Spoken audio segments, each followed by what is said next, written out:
honest about your relationship with the Kushner family. Let's just say I'm maybe the only person in America who put his dad in jail. Well, I'm definitely the only person in America who put his dad in jail. Yeah. And one of the only people in America who have any title or position who were willing to tell the truth about them. What is the truth about them? Reprehensible people. All? Amoral. Look, I don't know his brother. But I know the father, the mother, and Jared. And Jared too. Why is? How is Jared reprehensible? I don't tell. He is the father with a softer voice. Yeah, he's the same. There's no difference between he and his dad. And people who don't know that, he would admit that. But people who don't know who's his father. I mean, the ambassador to France. Yes, yeah. But tell us who he is as a person. Well, his father was at the time when I prosecuted him in 2004, the second richest man in New Jersey. Only David Tepper was richer in New Jersey than Charlie Kushner, and we were investigating him for tax fraud and for FEC fraud.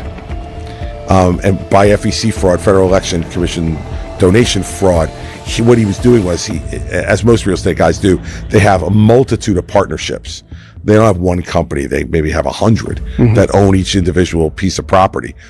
He would write checks from each one of those properties at large numbers, even though he had other partners in those properties, the other partners being his brother and his sister.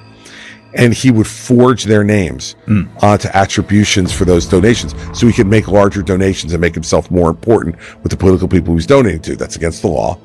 And so we called the sister in to the grand jury to ask her whether she had ever made any of these donations, which she had not. Well, when he found out that his sister willingly went into the grand jury, what he did was he hired a prostitute to seduce his sister's husband. Yeah. Videotaped it. And then on the day of his sister's son's engagement party, an engagement party that he was going to attend, he had the videotape delivered to his sister's house so she could see her husband having sex with someone else. I mean, and he did so anonymously. We've all been there. I mean, you thought the crumb cake was bad. Yeah. Jeez, right. That's amazing. Yeah. So, so the sister, the story goes that the sister came to us when she got the videotape, and she knew what was happening. Obviously, well, she thought she knew. I mean, it was delivered anonymously from a place in Canada, and she, but she said to me, "This is my brother. This is Charlie," and I said, "How do you know it's Charlie?" Now, her husband is sitting there. I mean, you want to talk about a beaten dog, right? Yeah. He's sitting there. And she says, "How do I know it's Charlie?" She goes, "Charlie plays on people's weaknesses." She put her hand on her husband's shoulder and she said, "Billy has a weakness. Charlie played on it." She pointed to the videotape. And so I have the husband sitting there, and I then make the husband tell the whole story. The story was that he would go to the same diner every morning for breakfast in New Jersey, in Somerville, called the Time to Eat Diner. And guess where I'm going for breakfast tomorrow? And one morning, this very attractive young blonde woman came to his booth and said, "I hate to bother you, sir, but my car's broken down. It's been from out of state. It's been towed to the dealership to get worked on. I'm staying at a hotel down the street here. This is a Penthouse Forum letter. Could you please give me a massage? Could you give me a ride?" Yeah. So he says, "Okay." So he gives her a ride. By the way, my weakness, by the way, too. I want to help out a woman. You were the one who was saying you were willing to forgive war crimes. Yeah, but also if her car got towed. Give a ride. It's like nothing, right? She's in a tough situation, this prostitute. So now, to be fair to him, he did not know she was a prostitute. Is it better or worse that he didn't know? I don't know. I don't know. To be accurate. Yeah, it's going to be accurate. Yeah. So he then took her to her motel, which, again, because you can't make it up, the name of the motel was the Red Bull Inn. Oh, yeah. God. Yeah. So he got his takes her to the Red Bull Inn. She invites him upstairs. Interestingly, he says no. He declines.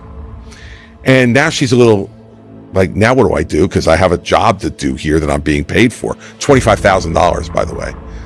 And she says, "Well, look, She goes, if my car's ready tomorrow morning, and if you're at that same diner, do you think you could take me to the dealership? And he said, well, I don't know if I'm going to be there or whatever. He's having it hauling. And so she said, well, here's my cell phone number. And can I have yours? So he gave her his cell phone number. Next morning, he's there at the diner, having breakfast, and she calls and says, can you come and pick me up? My car's ready and whatever. And he goes, okay. He said 24 hours to think about it. And By the way, a very resourceful prostitute. Yeah. When $25K on the line. Yeah, I know. All right. Yeah. So she gets him to come there, and she goes, by the way, I'm in room whatever, 210 or whatever it was. And so she goes, I'm almost ready. Could you just come up and get me? So then he went up. And then what happened, you saw, because it was on I video. never watched the video Why not? because I wanted to always be able to say I never watched the video. Yeah. You know, You're a better person than my me. prosecutors watched the video A lot. apparently a number of times. But We're going to freeze it right there. and they kept saying to me, "You got to watch it." I don't need to watch it. You guys tell me what went on, and then I can go from there. Doesn't drink, doesn't watch Kushner porn. Would you're you a good want to man. watch Kushner porn? Hell no. Okay, thank Well, depends, you. depends. Thank you. Although I And am he's questioning- and he's not a direct Kushner. To be fair to him, he's He's married in, but to a Kushner. I am questioning the prostitute because she couldn't get him on the first time. So Well, maybe you wouldn't want to watch it. Look, maybe you wouldn't. But I've seen her. Yeah. And she's attractive. Yeah, okay. So they videotape it, and as a public service announcement. Do you do public service announcements here? Sure, this whole thing is a Yeah. public service announcement. Let Yeah. me just remind everybody out there. Yeah. The camera was hidden inside the alarm clock.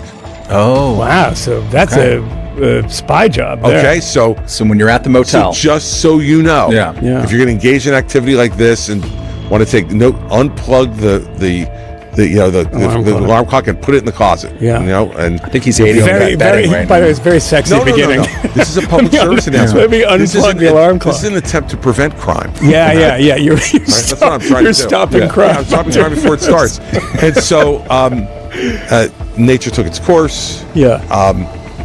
And I said to him, okay, and I broke the man code here. I want to admit that. Yeah, okay. Because fifth column needs that kind of We honesty. need do. dishonesty. I broke the man code because when he was done, I turned to him and I said, now you said that she gave you, now this happened 6 months earlier.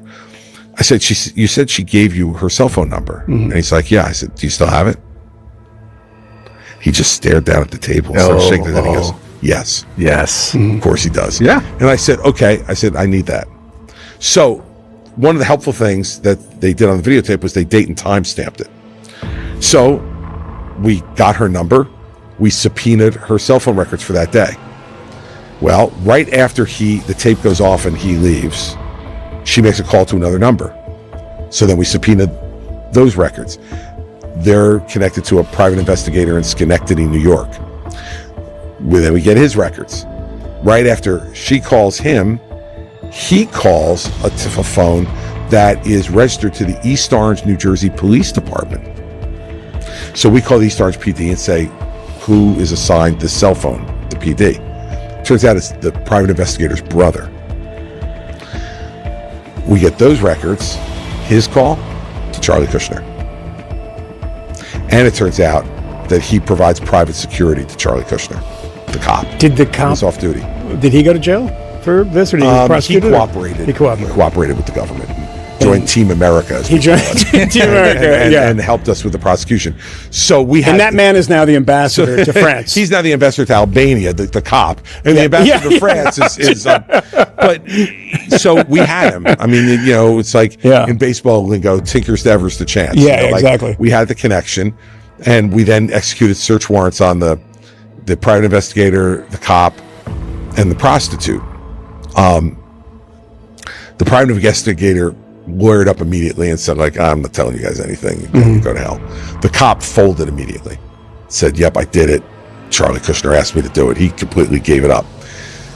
I'm sitting there as these things are being executed, getting the reports in, because you do it all at one time so nobody can tip anybody else off. And the bureau calls me and says, the prostitute won't let us into her apartment. And I'm like, you have a search warrant. $25,000. Hey, you have a search warrant. Like, knock the door down. Like, get in there. He's like, it's a really nice apartment. It's on the Upper East Side of New York. We really don't want to knock the door down. I go, Well, put a couple of hundreds under the door. I don't know what you have to do, but get in the place. They care about the door of the nice apartment? They apparently that day they did. Wow. And so they eventually, she let them in, and they showed her a picture of Charles Kushner, and you know this man. She goes, yeah, he's the guy who hired me. Yeah. And so that obviously, in this backstory, which weirdly a lot of people don't know. I mean, people in the political world. 20 years ago. 20 years ago. But obviously, you are the head of the transition in 2016. There's going to be some interfacing with Jared Kushner, I'd imagine, right? Well, much to his chagrin, yes. Yeah. And that's just unsaid. No. He says things to you. Oh, no. The day that Trump was naming me, he went into Trump's office and said, you can't do this.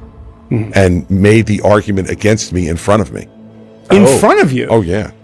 And what was the argument? I'm immoral. I'm a bad person.